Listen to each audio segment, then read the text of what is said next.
ng bayan, maasahan anumang panahon. Magandang araw po sa ating lahat. Narito ng pinakahuling update sa magiging lagay ng ating panahon sa mga oras na ito at sa mga susunod na araw.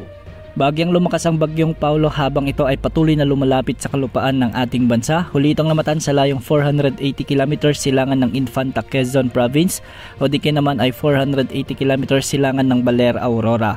Taglay na nito ngayon ang lakas ng hangin na umaabot sa 85 km per hour malapit sa gitna at pagbugsong umaabot sa 105 km per hour.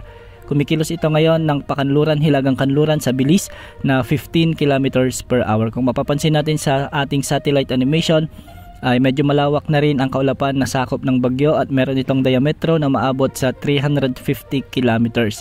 Sa ngayon nakataas na ang tropical cyclone wind signal number 2 sa mga lalawigan ng Isabela sa northern portion ng Quirino, ang northern portion ng Nueva Vizcaya sa may Kalinga, Mountain Province, Ifugao at ang northern portion ng Aurora. Samantala signal number 1 naman ang nakataas sa mga lalawigan ng Cagayan, ang nalalabing bahagi ng Quirino, ang nalalabing bahagi ng Nueva Vizcaya, sa may Apayao, Abra, Benguet, Ilocos Norte, Ilocos Sur, La Union, Pangasinan, ang northern portion ng Zambales, sa may Tarlac, Nueva Ecija, ang nalalabing bahagi ng Aurora, ang northern portion ng Bulacan, sa northern portion ng Pampanga, northern portion ng Quezon Province, samantalang kasali na rito ang Polillo Islands, Camarines Norte, sa northern portion ng Camarines Sur at sa may Catanduanes. Sa mga susunod na oras ay makakaranas na ang mga nabanggit na lugar ng mabagyong panahon o yung pagbugso ng hangin at malalakas na pag-ulan dulot ng bagyong Paulo. Ayon sa Pag-asa, ang pinakamataas na posibleng wind signal na itataas sa pagdaan ng bagyo ay wind signal number 3 at hindi rin inaalis ang worst case scenario na itataas ang wind signal number 4 kung sakaling umabot ito sa typhoon category bago ito mag-landfall o tumama sa kalupaan ng ating bansa.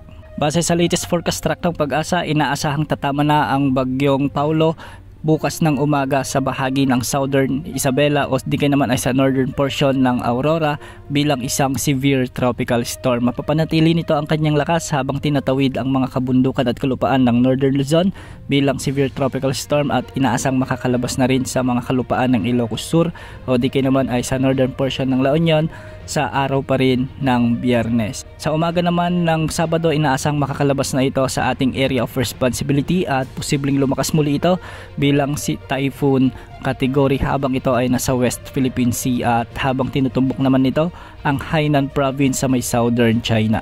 Sa mga kababayan natin sa northern Luzon ay ngayon pa lamang maghanda na at maging alerto dahil posible ang banta ng mga pagbaha at pagguho ng lupa lalo na sa mga lugar na direktang tatamaan ng bagyong Paulo sa mga susunod na oras. At dahil sa epekto ng bagyong Paulo, asahan na ang mabagyong panahon sa mga lalawigan ng Cagayan o di kaya naman ay sa buong Cagayan Valley, Cordillera Administrative Region sa may Aurora at Nueva Ecija.